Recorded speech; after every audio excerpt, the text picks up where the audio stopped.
Cleaning therapy पे होगी। ये एक मेरा छोटा सा 8 पेज का पैम्फलेट है। राजेश जी ने बताया, परिचय दिया गया। मैं किसी से किसी भी चीज का कोई भी पैसा नहीं लेता हूँ। सिद्धांत बना रखा है, आनंद आता है इसमें। तो किसी से कोई फीस नहीं लेता हूँ, कोई डोनेशन भी एक्सेप्ट नहीं करता हूँ और कोई प्रोडक्ट प्रमोट नहीं करता हूँ। तो आप लोग अपने मन में ये शंका मत रखिएगा कि अब इसके बाद मैं कहने वाला हूँ कि भाई हमारा ये सामान इसी दुकान से लीजिएगा। कुछ नहीं होने वाला है। दूसरी बात, जो कुछ मैं आपसे कहने जा रहा हूं क्लीनिंग थेरेपी से जुड़ा हुआ, ये सारे के सारे प्रयोग मैंने अपने ऊपर, अपने माता पिता के ऊपर, पत्नी, पुत्र और पुत्री के ऊपर किए हुए हैं। और मैं नहीं समझता कि इससे ज्यादा एफिकेसी की कोई जरूरत हो सकती है या संभव हो सकती है। तीसरी चीज, मैं 3 गारंटी लेता हूं। पहली गारंटी, 90% हेल्थ प्रॉब्लम्स घर बैठे 100% क्योर हो सकती है। और ध्यान दीजिएगा, मैं हमेशा क्योर की बात करूंगा, मेरी किताब में भी क्योर वर्ड यूज किया है और मॉडर्न मेडिकल साइंस हर बार ये बात करती है, ये दवा ले लीजिए इतना रिलीफ हो जाएगा, 6 घंटे का, 8 घंटे का, 24 घंटे का, वट एवर इट इज। हम रिलीफ की बात नहीं करते, हम क्योर की बात करते हैं। क्योंकि मेरा मानना है इलाज शुरू करने के पहले हर मरीज को मालूम होना चाहिए कि कितनी दिन तक इलाज चलेगा और कब वो बीमारी और दवा से मुक्त हो जाएगा। हाँ, एक चीज और, मैं कोई दवाई नहीं लेता हूं, खाने पीने में कोई परहेज नहीं करता हूं, 5000 कैलोरी रोज खाता हूं और डाइट के हिसाब से अंडरवेट हूं, पूरी तरह से एक्टिव हूं, किसी तरह की कोई कमी नहीं। तो पहला क्लेम मैंने बताया आपको, 90% हेल्थ प्रॉब्लम्स 100% क्योर हो सकती हैं घर बैठे। मेरा दूसरा क्लेम बुक में भी लिख छापता हूं, हर जगह दिया हुआ है, ये मेरी पीपीटी भी आपको पहुंचेगा। एक लिवर क्लींस करने के बाद 6 महीने तक हार्ट अटैक नहीं हो सकता, और वो भी कब? जब खाने पीने में कोई बंधन ना हो तब। और मेरा तीसरा क्लेम है कंसीविंग को लेके इनफर्टाइल पीपल के लिए, जिनको किसी भी वजह से बस पैथोलॉजी में कोई मेजर नॉर्मलिटी ना हो, माइनर को मैं गिनता नहीं, तो क्लीनिंग थेरेपी फॉलो करके 100 डेज में वो नॉर्मली कंसीव कर सकते हैं और करते हैं। और तमाम सारे एग्जाम्पल्स उसके। शंका समाधान में एक और चीज, जब भी कभी इसके बारे में किसी से चर्चा करना हो कि क्लीनिंग थेरेपी क्या होती है, यशपाल गुप्ता जी से, राजेश जी से, और जिन लोगों ने आपके संपर्क में इस थेरेपी को अपनाया हुआ है, बात उनसे कीजिएगा। अगर आपने अपने बचपन के जिगरी दोस्त जो इस वक्त एमबीबीएस और एमडी होके रोरिंग प्रैक्टिस कर रहे हैं, उनसे राय ले ली, तो आप गलत दिशा में हैं। कारण स्पष्ट है।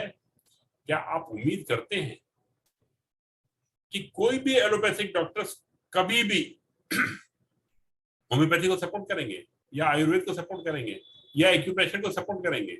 ये कभी नहीं होगा। नॉट ओनली दैट, प्रोफेशन इतना ज्यादा टफ हो चुका है कि कार्डियो वाले किसी ऑर्थो को भी रेफर करने में संकोच करते हैं। इसके अलावा ऑर्थो वाले भी ना किसी दूसरे ऑर्थोपेडिक सर्जन को आसानी से रेफर नहीं करेंगे और पूरी कोशिश ये प्रूव करने में लगा देंगे कि जो पहले वाले की ओपिनियन थी या जो बाद वाले की ओपिनियन होने वाली है वो गलत है और उनकी राय सही है। मैं एक बार फिर कह रहा हूं आज से, अगर आप क्लीनिंग थेरेपी के बारे में, और मैं बार बार लिवर क्लींस की चर्चा करूंगा, अगर आपको लिवर क्लींस के बारे में कभी कोई शंका होती भी है तो उन लोगों से बात कीजिएगा जिन्होंने इसको आजमाया हुआ है। चर्चा को थोड़ा आगे बढ़ाते हैं। मैं कोई बहुत बड़ा डॉक्टर नहीं हूं और सच्चाई तो ये है कि मेरी अपनी बैकग्राउंड फिजिक्स से है। बाय प्रोफेशन मैं रिलायंस इंडस्ट्रीज में मुकेश अंबानी जी के साथ सीनियर वाइस प्रेसिडेंट हूं, कॉर्पोरेट अफेयर्स में नरीमन पॉइंट पे। ये मेरा पैशन है और मुझे अच्छा लगता है। जाने अनजाने में जब कहीं से भी ये महसूस होता है कि मेरे किए हुए किसी भी काम से दुनिया में कहीं किसी को कुछ फायदा हुआ, बस अच्छा लगता है। इसके अलावा मेरा कोई स्वार्थ नहीं। और ये भी सच है कि इस स्वार्थ के ऊपर कितना भी पैसा, वो कुछ भी नहीं। आप लोगों ने कभी ना कभी स्कूटर, बाइक, कार चलाई। स्कूटर, कार, बाइक हमेशा तो नई नई रहती ना, वक्त के साथ और सड़क के ऊपर पुरानी भी होती है। जब उसमें कोई समस्या आती है तो आप क्या करते हैं, ये प्रश्न आता है।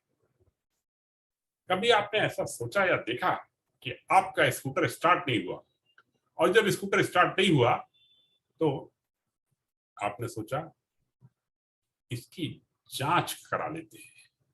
जांच कैसे होगी? जांच ऐसे होगी, carburettor, piston, engine, clutch wire, gear, oil, brake, सबके अलग अलग कंप्यूटराइज टेस्टिंग आप करा लीजिए। और कराने के बाद रिपोर्ट लीजिए। और रिपोर्ट लेने के बाद आपको बहुत अच्छी तरह से पता चल जाएगा कि आपके वाहन की क्या स्थिति है।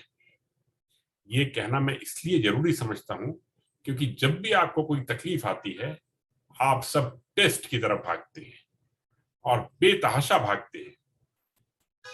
और मैं ये भी मानता हूं कि आपका वाहन आपको बहुत प्यारा है, इसमें कोई शक नहीं है, लेकिन आप उसकी जांच नहीं कराते और आप किसी बहुत बड़े मैकेनिक के पास भी नहीं जाते हैं। आप जाते हैं सड़क के पास वाले रोड छाप मैकेनिक के पास, जिसके नेकर और टी शर्ट पहले कभी सफेद या पीली रही होगी, मोबिल से वो तर होके काली हो जाती है। अब एक बात और ध्यान देने की है, आप उसके बाद जाते हैं इस भरोसे के साथ कि आपका स्कूटर ठीक हो जाएगा, और आपका ये स्कूटर हर बार वो ठीक करके ही देता है। और लेता कितना है? 50 रुपए, 100 रुपए। ध्यान देने की बात है। ये नियम अगर हम अपने शरीर पे भी लागू कर ले तो क्या क्या होगा, सोचिए। आपने स्कूटर के जांच पे होने वाले तमाम खर्च को बचा लिया और स्कूटर आपका ठीक ठाक चलने भी लग गया। मैं भी आपके शरीर के बारे में सिर्फ इतना ही कहना चाहता हूं कि शरीर का जो अंदरूनी सिस्टम है उसमें कचरा आया है। हम चर्चा करेंगे कचरा कैसे आया है और कैसे निकलेगा, लेकिन डिटेल्ड एग्जामिनेशन और पैथोलॉजी की रिक्वायरमेंट नहीं है। ठीक उसी तरह से जैसे स्कूटर के लिए बहुत टेस्ट की जरूरत नहीं है और आप खुद इसको प्रैक्टिस करते रहे हैं। एक मुद्दा और भी है मेरा टेस्ट के साथ। मेरी वेबसाइट पे एक मैंने दिया हुआ है article, how dependable are pathology reports.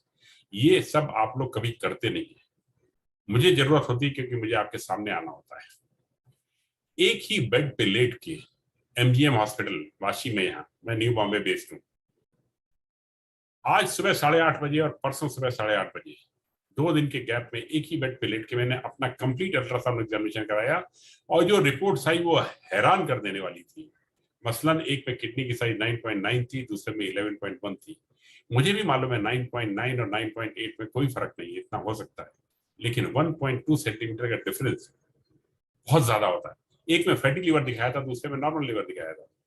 इस तरह के तमाम ऑब्जर्वेशंस उन 2 रिपोर्ट्स, और मैंने उन 2 दिनों के बीच में कुछ भी ऐसा विशेष नहीं किया था, लेकिन सिर्फ ये जानने के लिए कि ये रिपोर्ट्स कितनी डिपेंडेबल है, मैंने ये प्रयोग किया था। आप खुद भी ऐसा करके देखेंगे, आपको लगेगा कि हाँ, दम है।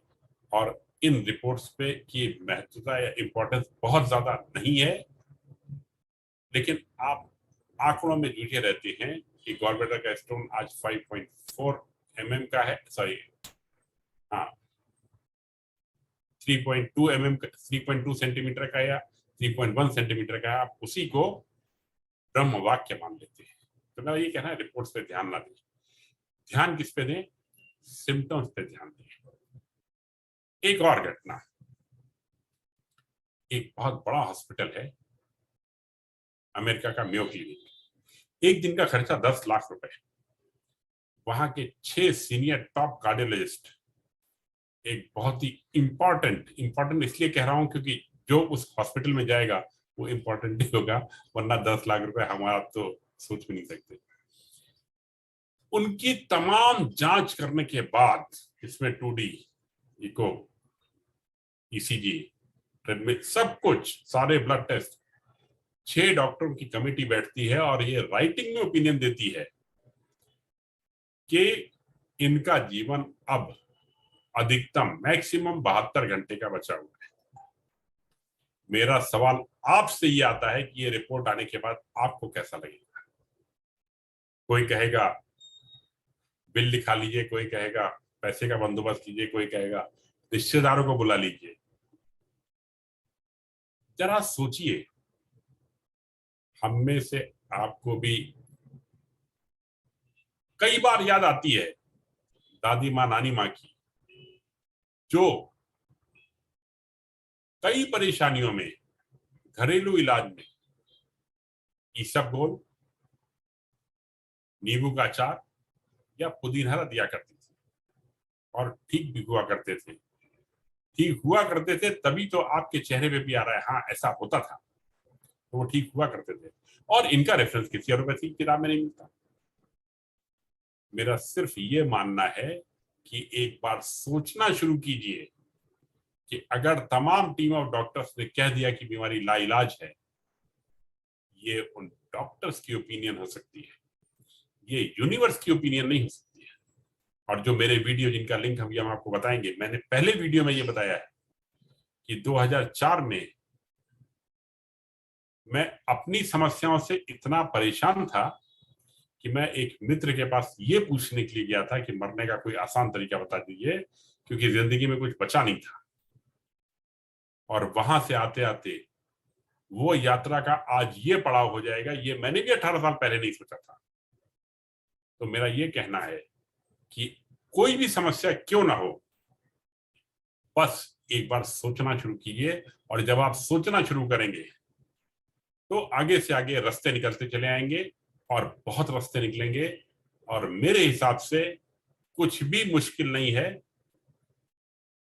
तमाम दवाइयों से एक कम समय सीमा के अंदर छुटकारा पा लेना।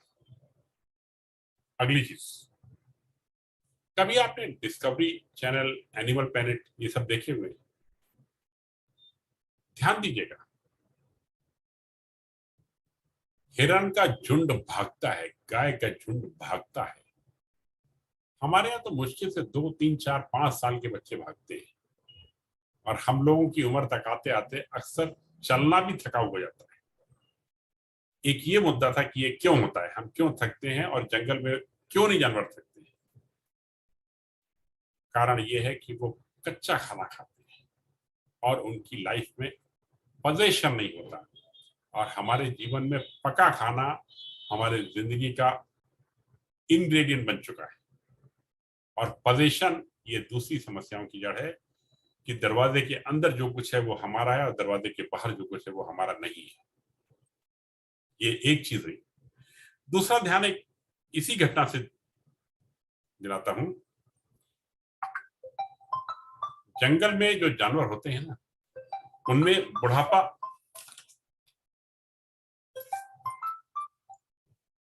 नहीं आता। क्यों? एक रीजन तो कच्चा खाना है।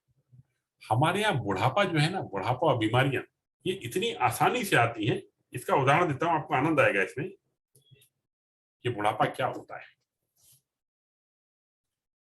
जंगल में शेर जब हिरण के झुंड का पीछा करता है, यकीन मानिए वो बूढ़े हिरण को नहीं पकड़ पाता है, वो उस हिरण को पकड़ पाता है जिसका किसी एक्सीडेंट की वजह से पैर टूट गया। क्योंकि बुढ़ापा आता नहीं है या बहुत देर से आता है। और हमारे यहाँ क्या है, 90 साल वाला 80 साल वाले से कहता है तू जवान है, मैं बूढ़ा हूं। 80 वाला 70 साल वाले से, 70 वाला 60 वाले से, 50 वाला 40 वाले से। समस्या यहीं पे खत्म नहीं होती जब 30 साल वाला भाई अपने 20 साल वाले भाई से कहता है कि तू क्या जाने कि 30 साल में हड्डियां कितनी घिस जाती हैं। मुझे समझ में नहीं आता कि शर्म उनके ऊपर करूं या अपने ऊपर कि ये बात उन तक पहुंचा नहीं पाया। कहने का मतलब ये है, बुढ़ापे और उम्र की चिंता मत कीजिए। बहुत आसान है, जो मैं आगे बताने जा रहा हूं आपको, इसको फॉलो करेंगे, आप खुद देखेंगे कि बेहतर जिंदगी कितनी आसान हो सकती है। और फिर जब आप सभी लोग इतनी बड़ी संस्था से जुड़े हुए हैं और इतने बड़े समर्थक हैं जो क्लीनिंग थेरेपी को प्रमोट करने जा रहे हैं, और इसमें कोई खर्चा भी नहीं, किसी भी तरह का कोई खर्चा नहीं है। अभी आपको मैं बजट वगैरह भी बताऊंगा कि किस तरह से आप घर बैठे इसको बिना डॉक्टर के इन्वॉल्वमेंट के कर सकते हैं। जो किताब मैंने बताई है, ये भी अपना इलाज अपने हाथ है, थेरेपी भी पूरी तरह से अपना इलाज अपने हाथ है। आपको कुछ भी किसी डॉक्टर को सपोर्ट करने की मिलने की जरूरत नहीं है।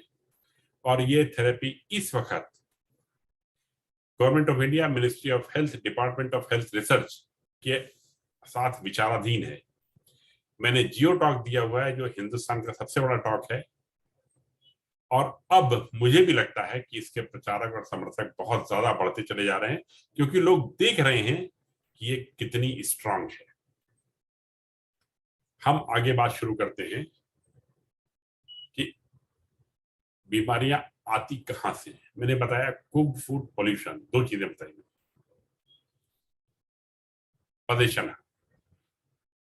प्रदूषण से जुड़ी हुई सब चीजें आप मान लीजिए, जैसे सवारियों का धुआं, ऑक्सीजन लेवल कम होना, खाना, पका खाना, तमाम तरह के तनाव, ये सब मान लीजिए जो जंगल की जिंदगी में नहीं थे और हमारी जिंदगी में हैं। अब इसका असर क्या होगा? सभा से सीधा खड़ा प्रश्न एक, क्या ऐसा हो सकता है कि इन कारणों से शरीर के विभिन्न अंगों ने अपना काम करना थोड़ा कम कर दिया? इसका जवाब मुझे हाँ या ना में चाहिए होता है।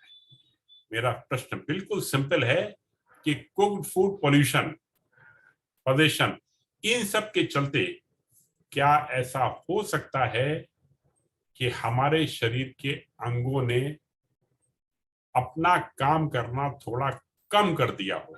बस, इसके अलावा कुछ नहीं।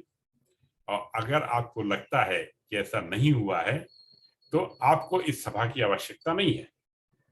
अगर आपको लगता है कि पिछले 5 साल में आपका एनर्जी लेवल उतना ही है जितना 5 साल पहले था, तो आपको इस सभा की आवश्यकता नहीं है। लेकिन अगर आपको लगता है कि पिछले 5 साल में, 2 साल में, 10 साल में आपका एनर्जी लेवल कम हुआ है, मैं किसी टेस्ट की बात नहीं कर रहा हूं, मैं सिर्फ इस बार में बात कर रहा हूं कि आपको महसूस कैसा होता है।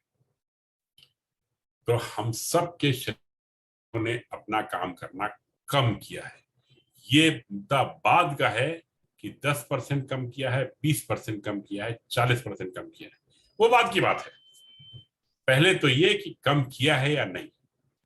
अब अगर 10% किया है, 40% किया है, ये मेरे लिए वार्ता का मुद्दा नहीं है।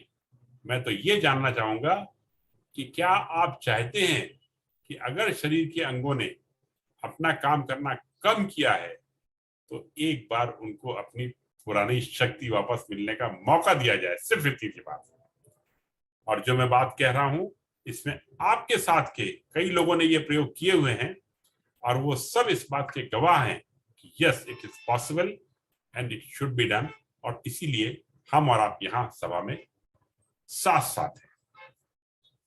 अब हम शुरुआत करते हैं। सबसे पहले किडनी के साथ। हाँ, उसके पहले एक चीज और बता दूं, ये जो क्लीनिंग थेरेपी की बुक है,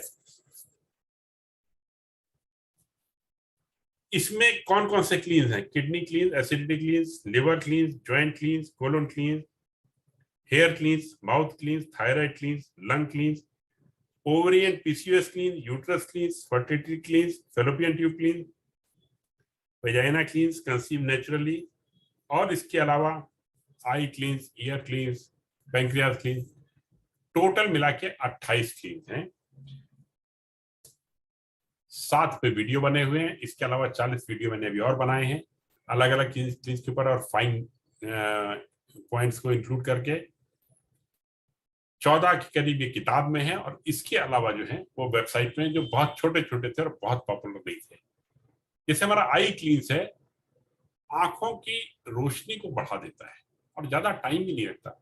सीधी सी बात है, अगर हल्दी की पट्टी रखने से आंख से जहर निकल जाता है तो विजन तो इंप्रूव होगा ही होगा ना। ओके, हम बात करते हैं किडनी क्लींस की। सबसे पहले मैं किडनी क्लींस की बात करता हूँ। क्या आप जानते हैं कि किडनी क्या काम करती है? हर जना कहने वाला है, अरे करना क्या है, kidney elimination of metabolic waste, शरीर से कचरा निकालती है बस। नहीं, किडनी के और भी काम है। सुनेंगे तो आपको भी मजा आएगा। Blood pressure regulation, acidity alkalinity balance, fluid level balance, prostaglandin hormone का सिंथेसिस, आरबीसी बनाने के लिए मैसेज देना, मतलब खून बनाने का मैसेज देना, हीमोग्लोबिन, तमाम हार्मोन्स और विटामिन डी का एक्टिवेशन, ये सब फंक्शन किडनी के हैं। अब सोचिए आप, अगर किडनी का काम अपना नहीं ठीक से हो पाया तो होगा क्या? सारी समस्याएं आएंगी। अब एक उदाहरण लेता हूं आपके साथ। क्या आपने स्वयं के लिए, परिवार के सदस्यों में या परिचितों में कभी सुना है कि किसी को कैल्शियम लेवल डाउन हुआ? बड़ी कॉमन चीज है, फीमेल्स में बहुत कॉमन है। रिपीट करता हूं, क्या आपने कभी सुना है कि कैल्शियम का लेवल डाउन हुआ? जरूर सुना होगा। जब कैल्शियम का लेवल डाउन होता है तो करते क्या? शेल्कर टैबलेट्स, दूध पीना शुरू कर देना, जो आपकी मर्जी है आप करना शुरू कर दीजिए। 6 महीने तक पूरे धर्म परायणता के साथ सारे नियम फॉलो कीजिए, आपने से कुछ नहीं किए भी होंगे। अब मेरा प्रश्न ये आता है, क्या 6 महीने के इस पूरी प्रोसेस के बाद कभी ऐसा हुआ कि उनका कैल्शियम लेवल नॉर्मल हो गया हो? ये तो कभी होता ही नहीं। आपकी दवाई की आदत पड़ चुकी है और आप दवाई लेते चले जा रहे हैं, और इस पूरी प्रोसेस में फायदा किसका हो रहा है? डॉक्टर का, केमिस्ट की दुकान का, फार्मेसी कंपनी का। आपका क्या हुआ, चूड़ा किसको लग रहा है? ये ध्यान देने की बात है। मैं बताता हूं, मेरी गारंटी है 30 दिन में कैल्शियम लेवल मोस्टली नॉर्मल आ जाता है। अब मैं बताता हूं गलती कहां पे हुई और मैं बताता हूं सोल्यूशन क्या था इसका। आपके शरीर में कैल्शियम की कमी है, ये सच है, लेकिन कैल्शियम सप्लीमेंट्स दे के उसका इलाज करना ये गलत है। अब गलती थी कहां पे? गलती यूं थी कि आपके शरीर में कैल्शियम की कमी इसलिए हुई कि आपके मिडिल क्लास और अपर मिडिल क्लास के खाने में कैल्शियम के इंग्रेडिएंट्स तो पूरे थे, लेकिन वो एब्जॉर्ब नहीं हो पा रहे थे, क्योंकि इनको एब्जॉर्ब करने की जो प्रोसेस थी वो कमजोर हो गई थी। एब्जॉर्ब करने की प्रोसेस खासतौर से किडनी से शुरू होती है, जहां पे विटामिन डी की कार्रवाई होती है। विटामिन डी के लिए सूरज की धूप चाहिए और पावरफुल किडनी चाहिए।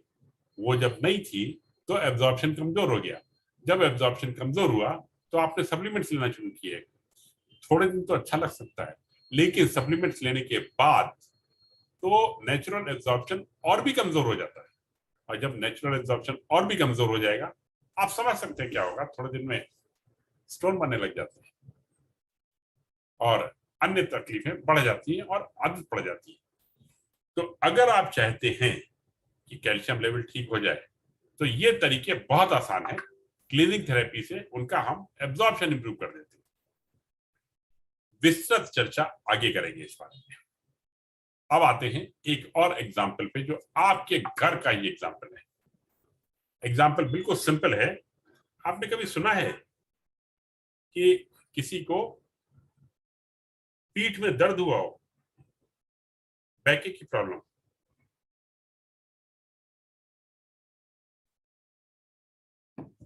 जब बैके की प्रॉब्लम होती है तो क्या करते हैं? जब पीठ के दर्द की समस्या होती है, हम हो या आप हो, कोई भी तुरंत दवाई नहीं लेना चाहता। हम लोग मजबूरी में एज ए लास्ट ऑप्शन दवाई लेते। जब पीठ में दर्द हुआ है तो हम दवाई नहीं लेते, और दर्द हुआ और 2-4 दिन में ठीक हो गया। गए कि बिना दवाई के कितना अच्छा हुआ, दर्द हमारा ठीक हो गया। दर्द ठीक होने के बाद हफ्ते 10 दिन में फिर लौट के आया और इस बार बजाय 2 दिन के 3-4 दिन रुका। हमने फिर दवाई ली, फिर और धीरे धीरे सिचुएशन ऐसी आती गई कि दर्द बढ़ता गया और हमको दवाई लेने की जरूरत पड़ी। फिर हमने क्या किया, घर में, परिवार में, मित्रों में चर्चा की, भाई पीठ का दर्द हो गया, जा नहीं रहा है, बड़े परेशान रहते हैं और बैठने पे ध्यान और सोने पे ध्यान और फ्लैट बेड ये सब शुरू हो गया। तमाम तरह के रिस्ट्रिक्शंस की लिस्ट सामने आ गई। भारी वजन नहीं उठाना, सीढ़ी पे ध्यान से उतरना, ध्यान से चढ़ना, बाल्टी नहीं उठाना, झटके में नहीं उठना, एसओएस के लिए ये दवाई लगा लेना, मूव लगा लेना। फिर मेरा सभा से सीधा खड़ा प्रश्न एक ही, ऐसा करने के बाद कितने लोगों का पीठ का दर्द हमेशा के लिए ठीक हो गया? तो पीठ का दर्द तो ठीक नहीं हो सकता, क्योंकि हम कारण का तो इलाज कर ही नहीं रहे थे, हम तो लक्षणों के लिए एक रिलीफ मेजर दे रहे थे कि भाई बच के रहो। मैं आपको बताता हूँ पीठ का दर्द क्यों हुआ, ये भी मेरा 30 डेज गारंटी में कवर्ड है। ये 2 बीमारियों के बारे में खासतौर से मैं चर्चा इसलिए करता हूं क्योंकि ये बहुत कॉमन है, घर घर की समस्या है। पीठ का दर्द इसलिए बिल्कुल नहीं हुआ क्योंकि पीठ में कोई चोट लगी थी, ये नहीं हुआ था। जब आप डॉक्टर के पास जाते हैं पीठ का दर्द लेके, डॉक्टर को अच्छी तरह मालूम होता है कि आपकी पीठ में कोई प्रॉब्लम नहीं है, लेकिन फिर भी वो आपका चेहरा और आपके कपड़े देख के असेस करते हैं कि वो आपका एक्सरे कराएं या वो आपका एमआरआई कराएं। 100% केस में डॉक्टर को पहले से पता होता है कि आपका एक्सरे और एमआरआई आपका क्लियर आने वाला है। आपको अंदाज है कि एक एक्सरे कितने का पड़ता है? आप कहेंगे 500-600 रुपए का। मेरा कहना है आपका जवाब बिल्कुल गलत है। क्यों? एक एक्सरे 500-600 रुपए का नहीं पड़ता है। आप उस दिन के लिए छुट्टी लेते हैं या काम से अलग होके जाते हैं, परिवार चिंता में रहता है, पूरी सावधानियां बरतते हैं, अपॉइंटमेंट लेने के लिए जाते हैं, ट्रांसपोर्ट का खर्चा अलग, और उस रिपोर्ट का बेसब्री से घर पे इंतजार हो रहा होता है। आप सब समझते हैं कि अगर इन सब की कीमत लगाई जाए तो काफी ज्यादा होगी। मेरा फिर कहना है कि टेस्ट की तो जरूरत थी ही नहीं। अगर पीठ का दर्द किसी चोट की वजह से नहीं, और चोट हो भी ना, तब भी क्या जरूरत क्या है एक्सरे की?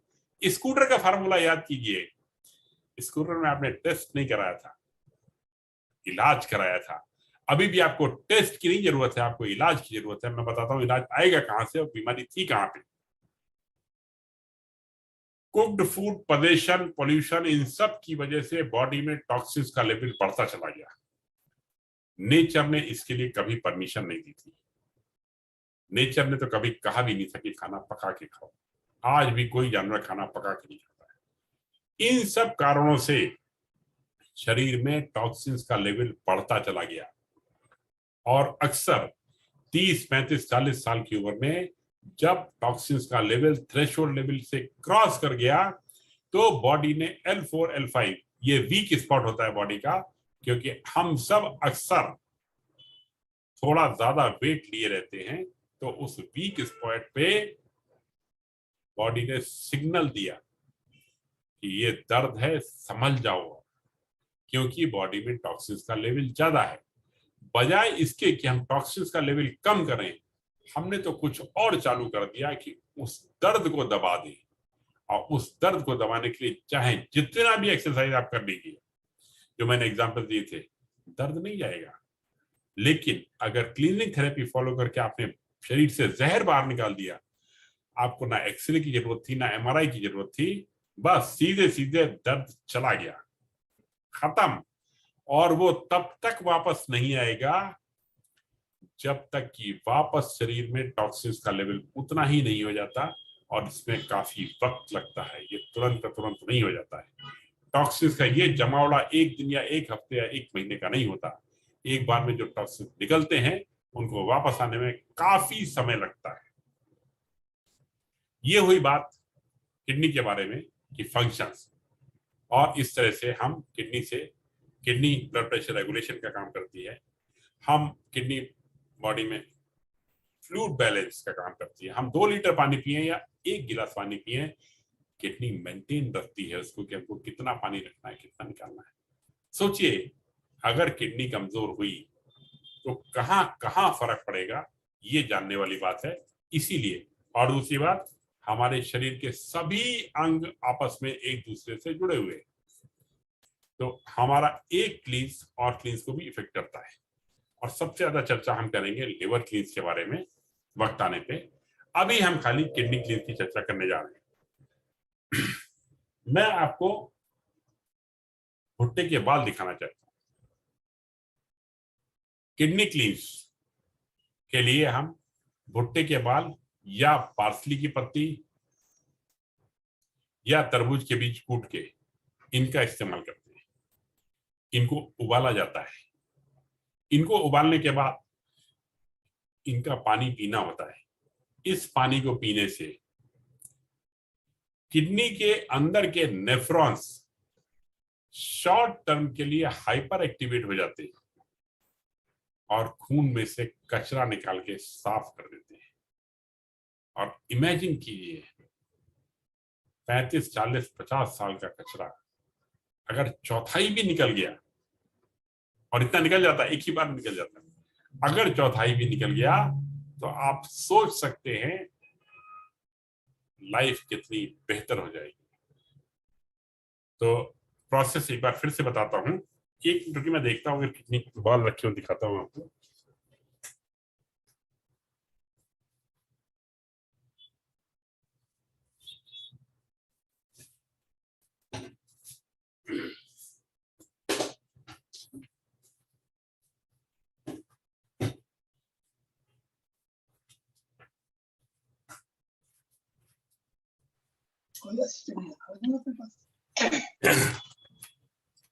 ये है, ये 2 पैकेट या 1 पैकेट। क्वांटिटी के बारे में भी मैंने लिखा हुआ है। अलग अलग लोगों को अलग अलग क्वांटिटी लगती है। मेरा इसके ऊपर भी वीडियो है कि मैं कैसे किडनी क्लीन करता हूं। तो इसका पानी पीने के बाद यूरिनेशन बढ़ जाता है और टॉक्सिन्स निकल जाते हैं। और क्या क्या होता है सुनिए। एनर्जी लेवल बढ़ जाता है, आंखों के नीचे की झाइयां निकल जाती है, अंदर से जहर निकल रहा है। सोचने वाली बात है कि अंदर से जहर निकल रहा है। आंखें ज्यादा सफेद हो जाती है, हीमोग्लोबिन लेवल इंप्रूव कर जाता है। लेडीज को पीएमएस की प्रॉब्लम में एकदम से बढ़िया फर्क दिखाई देता है। नींद गहरी आती है और ताजगी महसूस होती है। सोचिए कितना अद्भुत है ये प्रकृति की व्यवस्था, और हम बस इससे थोड़ा सा अद्भुत है। तो ये किडनी क्लींस के लिए हम तीनों में से किसी एक चीज को इस्तेमाल करते हैं। इस 1.5 घंटे की चर्चा में हम शायद सभी चीजें कवर ना कर पाए, तो मेरा आपसे निवेदन होगा कि मेरी वेबसाइट templeofhealing.org, templeofhealing.org पे जाके देखिए, सब कुछ आपको मिल जाएगा। और हमारा यूट्यूब चैनल है जिसमें बहुत सारे प्रोसेस दिए हुए हैं और बहुत डिटेल में दिए हुए हैं। मैंने सामने करके भी अलॉन्ग विद रीजंस बताए हुए हैं, और करके देखें। और फिर आखिरी बात किडनी क्लींस के बारे में ये, या क्लीनिक थेरेपी के बारे में ये, कि इस चर्चा को सुनने से आपको उतना लाभ नहीं होगा जो ऑफकोर्स करने से होगा। तो करना बहुत जरूरी है। हम आते हैं राजेश जी, क्या उचित होगा कि हम लोग प्रश्न उत्तर बीच में लेते रहे या लास्ट में लें, जैसा आप चाहिए। जी जी, जैसा आप चाहें प्रश्नोत्तर ले सकते हैं। हाँ लेते हैं, बीच में लेते हैं। किसी का कोई क्वेश्चन अभी तक की चर्चा के बारे में? किसी का कोई क्वेश्चन? पवन खंडेलवाल सर, आप अनम्यूट कर सकते। सर नमस्कार। मुझे लगता है सर कि एंड में लेंगे तो ज्यादा बेटर रहेगा, सारे और इकट्ठे होके नोट डाउन करते रहेंगे सारे साथी हमारे, और एंड में हम ज्यादा बेहतर तरीके से कर पाएंगे। ऑर्गेनाइजर इज सुप्रीम, ठीक है? हम एंड में लेंगे, मंजूर। ये हुआ किडनी क्लींस के बारे में चर्चा। इसके बाद एक बहुत इंपॉर्टेंट क्लींस है एसिडिटी। 50 साल पहले, 100 साल पहले जरा पैटर्न ध्यान कीजिएगा बीमारियों का। 200 साल पहले चेचक, प्लेग बड़ी बीमारियां हुआ करती थी, गांव के गांव साफ हो जाया करते थे। धीरे धीरे वो गई। डायबिटीज, ब्लड प्रेशर, इन्होंने अपना अड्डा जमाया और बढ़ती चली गई। लेकिन उसी बीच में एक उससे भी बड़ी समस्या शुरुआत छोटे से हुई और तेजी से आगे बढ़ती चली गई। ध्यान कीजिएगा साथियों, 25 साल पहले मुझे याद नहीं आता कि किसी को एसिडिटी की प्रॉब्लम रही, और आज आगे पीछे दाएं बाएं ऊपर नीचे जिधर देखिए सब एसिडिटी, खट्टी डगर, इनसे परेशान है। हाँ, मुझको छोड़ के। हम आपको बताने जा रहे हैं कि एसिडिटी क्या होती है। एसिडिटी का एक मेजरमेंट है, पावर ऑफ हाइड्रोजन, पीएच कहलाता है, जिसमें 7 न्यूट्रल होता है, 7 के ऊपर अल्कलाइन और 7 के नीचे एसिडिक होता है। 7 न्यूट्रल, 7 के ऊपर अल्कलाइन और 7 के नीचे एसिडिक।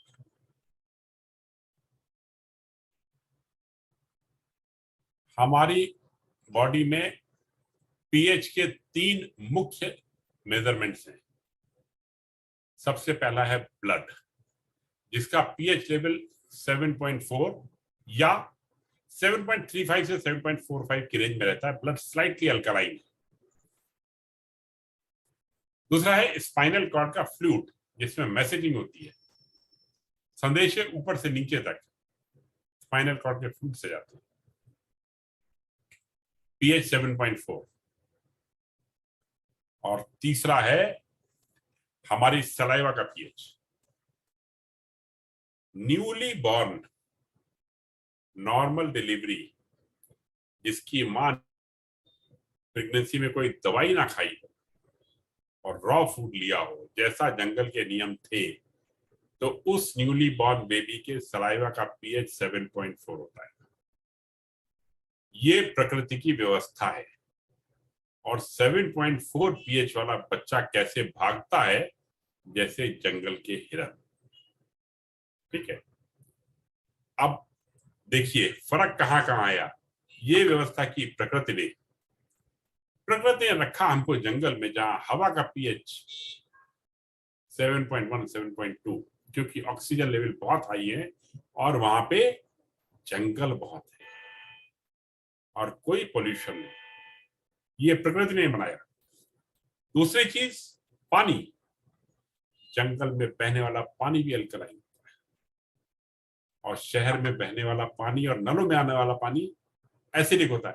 ये प्रश्न बाद में आएगा कि वो एसिडिक है या ज्यादा एसिडिक है, लेकिन एसिडिक है क्योंकि उसको क्लोरीन से साफ किया जाता है, और वो जिस प्रक्रिया से होकर गुजरता है, आप समझ सकते हैं शहरों में पोल्यूशन कितना है, इसका असर पानी और हवा दोनों पे किस तरह से आ रहा है।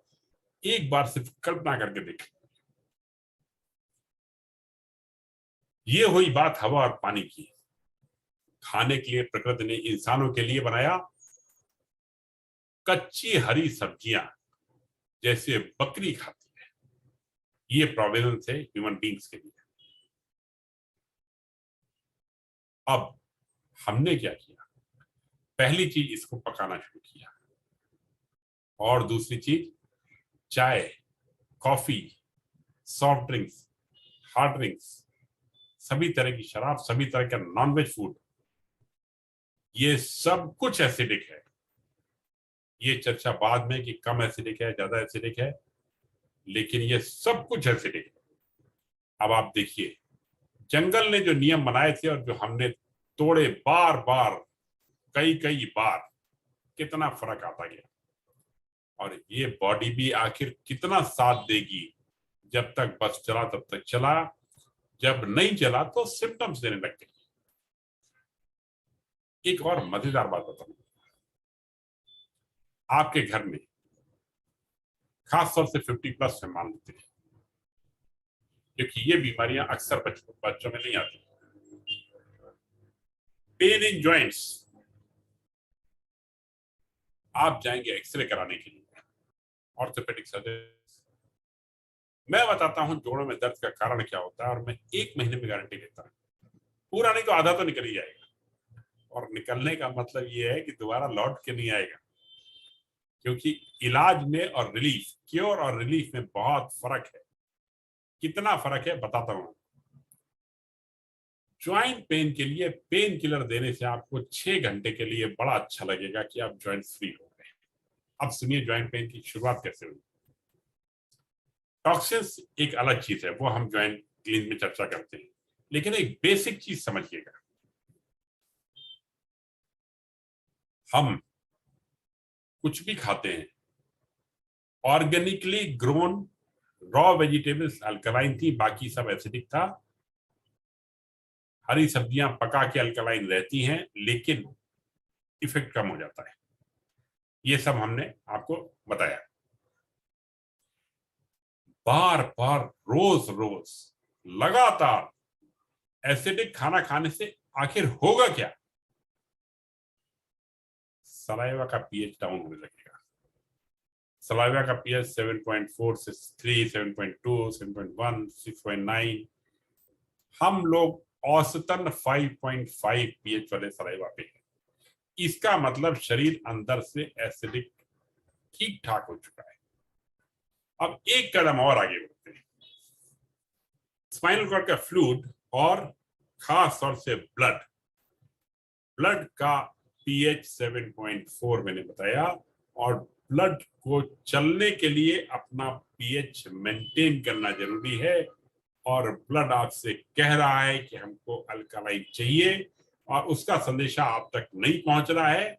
अब बॉडी में सिम्टम्स आने लगते हैं एसिड्स के। एक कदम और आगे बढ़ते हैं। सिम्टम्स आने लग गए एसिड्स के, और आपने तब भी अल्कलाइन नहीं दिया। ब्लड को अपना पीएच मेंटेन करना है, 7.4 से 7.35 तक ठीक है, उसके नीचे डेथ हो जाएगी। ब्लड के पास 2 चॉइस है, या तो डेथ, या फिर वो कहीं से भी अल्कलाइन लेके आए। ब्लड के पास तीसरा रास्ता नहीं है। नेचर की पॉलिसी है लाइफ प्रोटेक्ट करने की, तो ब्लड को मजबूरन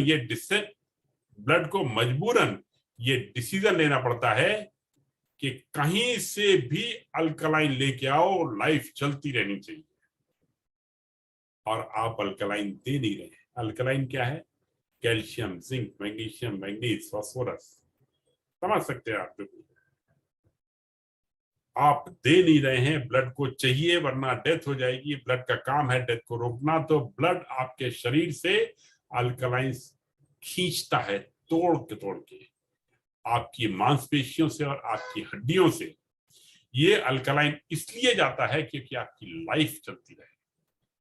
ऐसे हार्मोन्स बनते हैं ब्लड में जो कहीं से भी अल्कलाइंस लेके आते हैं क्योंकि लाइफ चलती रहे। अब सोचिए, ऑलरेडी डिप्लीशन था, एसिडिटी बढ़ी हुई थी, एक कदम उसमें और आगे बढ़ गया। और यही कारण है कि एसिडिटी बढ़ने के साथ साथ शरीर में थकान, हड्डियों में कमजोरी, दर्द, ये सब बढ़ता चला जाता है।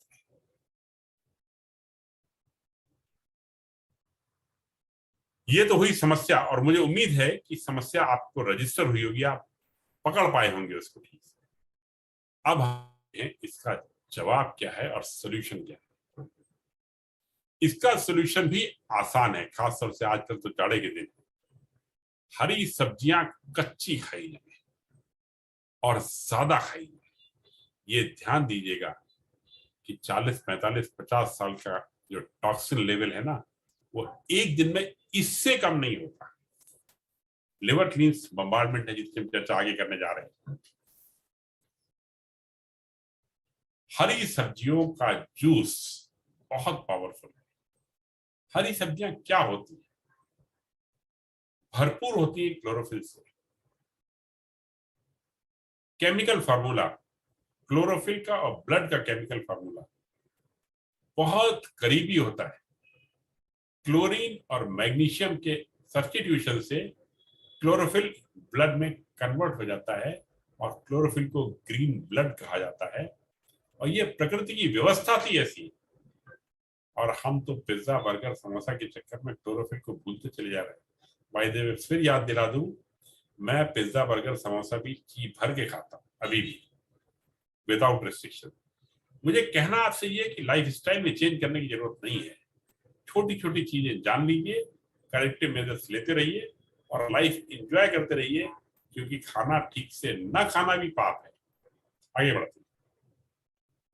हरी सब्जियों का जूस जूसर लेना होता है, 10-15 हजार का आता है, किसी भी कंपनी का, कहीं से भी। मिक्सर से काम नहीं चलता है, क्योंकि जो क्वांटिटी रिक्वायर्ड है उसमें हमें जूस चाहिए। मिक्सर उसकी लुक भी बना के अलग कर देता है, और क्वांटिटी काफी ज्यादा चाहिए। मैंने जो स्टैंडर्ड रिकमेंड किया है, 200 मिलीलीटर जूस दिन में 3 बार 1 हफ्ते तक लें। 200 मिलीलीटर जूस दिन में 3 बार 1 हफ्ते तक लें, और देखें कि जिंदगी में कितना फर्क आता है। और मेरा दावा है कि 8वें दिन आप कहेंगे ये सही इलाज था, डॉक्टर राजेश आपने हमको अभी तक क्यों नहीं इसके बारे में बताया। तो इसको करेंगे। अब सवाल ये उठता है, सब्जियां कौन कौन सी लेनी है। सबसे पहली, जो ताजी मिल जाए, जो लोकल, ये भी इंपॉर्टेंट है। एक्सोटिक वेजिटेबल्स की प्लानिंग नेचर में नहीं की थी। नेचर ने कभी कहा ही नहीं था कि ऑस्ट्रेलिया से सब्जी लेके यहाँ पे खाई जाए। Migration and large scale migration, ये भी नेचर की प्रोसेस में नहीं था। जो जहां रह रहे हैं वहां की जो चीज लोकल है उसकी वो सब्जी गिना रहा हूं एक एक करके। पुदीना, लौकी, गाजर, शिमला मिर्च, हरा टमाटर, आंवला, नींबू। नींबू के बीजे निकाल के, लेकिन छिलके के साथ। आप खुद सोच सकते हैं, आप लोग किचन से कनेक्टेड भी रहे हैं, कई महिलाएं भी हैं, तो आप बेहतर जानती हैं जिनका जूस निकाला जाता है। टेस्ट के हिसाब से अपना मैनिपुलेशन कर लें। क्वांटिटी जितनी ज्यादा लें उतना अच्छा है, क्योंकि ग्रीन वेजिटेबल्स शरीर के लिए कच्चे रूप में कभी भी ज्यादा होती नहीं। इनफैक्ट पका हुआ खाना चबाने में अच्छा होता है, और कच्चा खाना चबाने में मुश्किल लेकिन पचाने में आसान होता है। और कभी आपने महसूस किया हो, गाजर खाए हुए या फल खाने के बाद हम हल्कापन महसूस करते हैं, और भारी खाने के बाद हमको चबाना तो आसान होता है लेकिन पचाना उसका मुश्किल होता है। तो ये एक इंपॉर्टेंट चीज थी। ये जूस आपको कई कदम आगे बढ़ा देगा, और देखते आइए। इनफैक्ट थ्योरी तो यहां तक कहती है कि अगर सलाइवा का पीएच अल्कलाइन रहता है तो कोई बीमारी आ ही नहीं सकती। और शायद यही कि गांव के बच्चे मिट्टी में खेलते हुए कम बीमार पड़ते हैं। ये हुई चर्चा हमारी। एक तो पहले हमने जनरल इंट्रोडक्शन दिया कि क्लीनिंग थेरेपी क्या है। उसके बाद बात की हमने कि किडनी क्लींस क्या है। उसके बाद बात की हमने एसिडिटी क्लींस क्या है। और अब हम बात करने जा रहे हैं कि लिवर क्लींस क्या है। लिवर क्लींस हमारा मास्टर क्लींस है, बहुत इंपॉर्टेंट है। और मैं कहता हूं कि सबसे पहले सभी को लिवर क्लीन करना चाहिए। इसके लिए जो इंग्रेडिएंट्स हैं, एक ये एक्स्ट्रा वर्जिन ऑलिव ऑयल और ये एप्सम सॉल्ट है। इसी के लिए मैं कहता हूं सबसे इंपॉर्टेंट है शुरुआत इसी से करें। और इसी के लिए मैं कहता हूं कि अगर आप किसी बचपन तक के साथ पढ़े हुए जिगरी डॉक्टर दोस्त से बात करेंगे ना, वो भी कहते हैं ये सब क्या इलाज है, हमें समझ में नहीं आ रहा है, देख लो करके, आप डर जाते हैं और आप रुक जाते हैं। तो अगर इसके बारे में आपको किसी से पूछना है कभी, तो उन लोगों से बात कीजिए जो ये किए हुए हैं। हमारे साथी यशपाल गुप्ता जी आपके साथ रहेंगे, इस बारे में गाइड करने के लिए आगे भी रहेंगे। राजेश जी हैं, डॉक्टर राजेश जी, ओके, अमरीश जी हैं। एक कल्पना कीजिए कि आपके लॉन या गार्डन में एक पाइप पड़ा हुआ है जिससे पानी का सिंचाव होता है, और आपकी प्यारी घास को पानी दिया जाता है। 1 साल, 2 साल, 5 साल के बाद उस पाइप के अंदर काई लग जाती है। सवाल ये उठता है, अब काई लग गई है और पानी का फ्लो कम हो गया है, अब क्या किया जाए?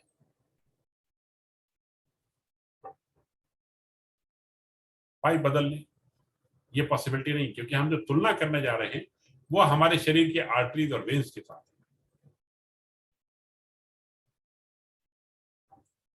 हमारे आर्टरीज और वेन्स, शिरा और धमनियों के अंदर भी कोलेस्ट्रॉल रूपी काई का जमावड़ा है, इसको निकालना है। पानी का बहाव तेज कर देना जवाब नहीं है, क्योंकि ऐसा एक दो बार किया जा सकता है, फिर वही लेवल बढ़ जाएगा। सवाल ये है कि क्या कोई ऐसा प्रोसीजर पॉसिबल है जिससे शरीर के आर्टरीज और वेन्स के अंदर जमा हुआ ये कोलेस्ट्रॉल निकाला जा सके। और मेरा कहना है कि जी हाँ, है पॉसिबल। हम बात करने जा रहे हैं लिवर क्लींस की। लिवर हमारी बॉडी की केमिकल फैक्ट्री है। साइज के हिसाब से ये नंबर 2 पे आती है। हमारी स्किन 2 किलो की होती है, लिवर करीब 2.25 किलो का होता है। इसके अंदर बहुत सारे फंक्शंस होते हैं। इंपॉर्टेंट है क्या खाना है, एब्जॉर्ब करना है, क्या छोड़ना है, एमिनो एसिड्स, बाइल बनाना, डाइजेशन में हेल्प करना, सब कुछ यहीं पे होता है। फिर वही बात याद कीजिए कि क्या ऐसा हो सकता है कि कुक्ड फूड पोजीशन इनके चलते कुछ कमजोर हुई हो। कितना कमजोर हुई हो ये बता, कुछ कमजोर हुई हो। और वो कमजोर होने से क्या क्या होगा, एक लंबी लिस्ट हम लोग पहले ही देख चुके हैं किडनी वाले फंक्शन में। और उसी तरह की आप यहां भी समझ लीजिए, शरीर में थकान रहना, एलर्जी होना, इन जनरल वीकनेस होना, और इधर उधर की तमाम एसोसिएटेड ऑर्गन्स पे इफेक्ट होना। सवाल ये उठता है कि अगर ऐसा है तो क्या कोई इलाज है इसका? तो यहीं पर इसका इलाज है। एक लिवर क्लींस करने पे अगले दिन सुबह डायरिया में एलडीएल कोलेस्ट्रॉल फिजिकल रूप में लिवर गॉलब्लैडर स्टोन के रूप में बाहर निकलता है। और देख के आप हैरान कि अभी तक निकला क्यों नहीं था और कहां फंसा हुआ था। चमत्कार यहां पे नहीं, चमत्कार तो ये है कि तीसरे दिन 100% केस में लोग कहते हैं हम 5 साल पहले वाले एनर्जी लेवल पे पहुंच चुके हैं। आप सोचिए कितनी बड़ी खुशी की बात है। कुछ खर्चा नहीं, मेरे ख्याल से 500-600 रुपए में ये सारी कार्रवाई पूरी हो जाती है।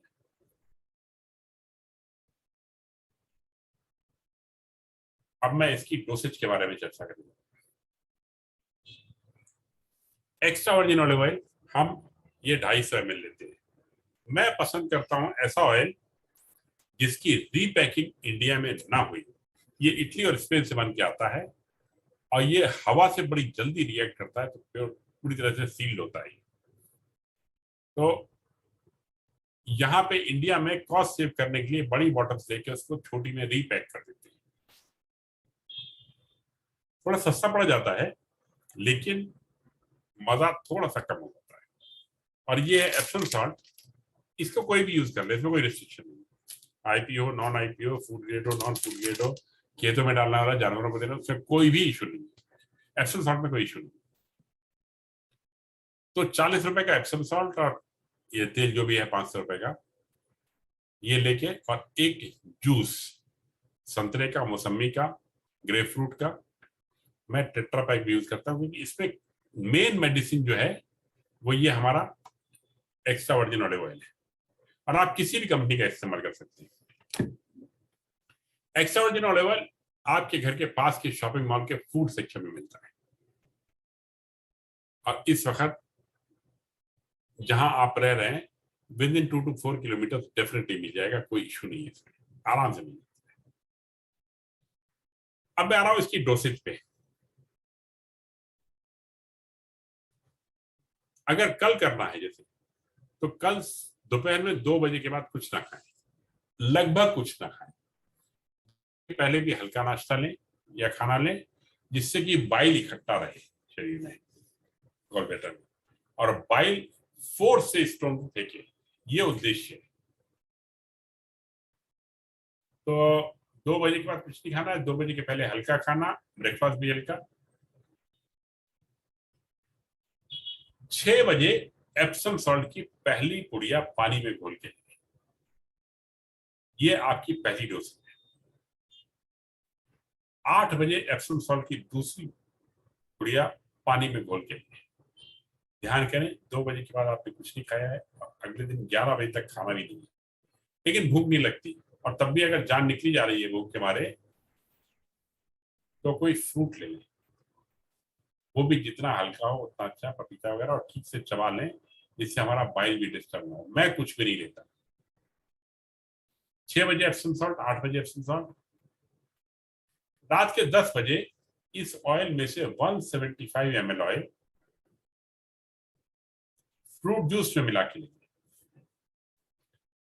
और पी के लेट जाएं। थोड़ी देर के लिए 20-25 मिनट के लिए दाहिनी तरफ लेट जाएं, क्योंकि लिवर दाहिनी तरफ होता है, उस पर इसका वजन पड़ेगा ऑयल का और स्टोन ज्यादा निकलेंगे। तो मैं एक चर्चा तो ये कर रहा हूं आपसे कि सबसे पहले लिवर क्लीन करें जिससे आपको पता चले कि कितना इफेक्टिव है। उसी के साथ साथ कुछ ऐसी बातें भी कर रहा हूं कि जिससे लिवर क्लीन और ज्यादा इफेक्टिव हो और ज्यादा जहर शरीर से निकले। अगले दिन सुबह 6 बजे फिर एप्सम सॉल्ट लेना है। सुबह 8 बजे extra virgin olive oil juice में मिला के जो बचा हुआ था 75 ml वो ले लेना। दवाई की क्वांटिटी कम ज्यादा हो सकती है। जो टाइम मैंने बताया है ये प्लस माइनस हो सकता है। शेड्यूल सेम रहेगा, शेड्यूल चेंज नहीं करना है, सीरियल ऑर्डर चेंज नहीं करना है। टाइम आगे पीछे कर सकते हैं, गैप कम ज्यादा भी कर सकते हैं, जैसी सुविधा हो। और रात के 10 बजे फिर अगले दिन सुबह 10 बजे, मतलब 8 बजे ऑयल लिया और उसके बाद 10 बजे हम आखिरी डोसेज एप्सम सॉल्ट की लेते हैं। तो ध्यान दें 250 ml ऑयल, 250 ml जूस और 4 पैकेट 20-20 ग्राम के एप्सम सॉल्ट ये लिए गए। सभी चीजें मेरी वेबसाइट thetempleofhealing.org पे दी हुई है। पीडीएफ में बुक भी अवेलेबल है और बाकी गाइडेंस के लिए साथी लोग हैं। बस शाम से आपको डायरिया शुरू होगा और अगले दिन सुबह रात शांति से गुजरती है। किसी किसी को थोड़ी वीकनेस महसूस होती है, मुझे तो आज तक कोई प्रॉब्लम नहीं है। वीकनेस हो रही है तो घबराएं नहीं, फ्रूट जूस ले लें, नींबू पानी ले लें, या वीकनेस कभी भी चली जाएगी। अगले दिन सुबह जो डायरिया होगा आप तो हैरान रह जाएंगे कि हरे रंग का पता नहीं क्या क्या निकल रहा है। और आप इमेजिन कर सकते हैं कि बॉडी से ग्रीन कलर का कोलेस्ट्रॉल अगर ऐसे फॉर्म में निकल जाता है, फिजिकल फॉर्म में निकल जाता है, तो एनर्जी लेवल कहां से कहां पहुंच जाएगा। आपको हर चीज में सुधार महसूस होगा और आपको अच्छा लगेगा और मजा आएगा।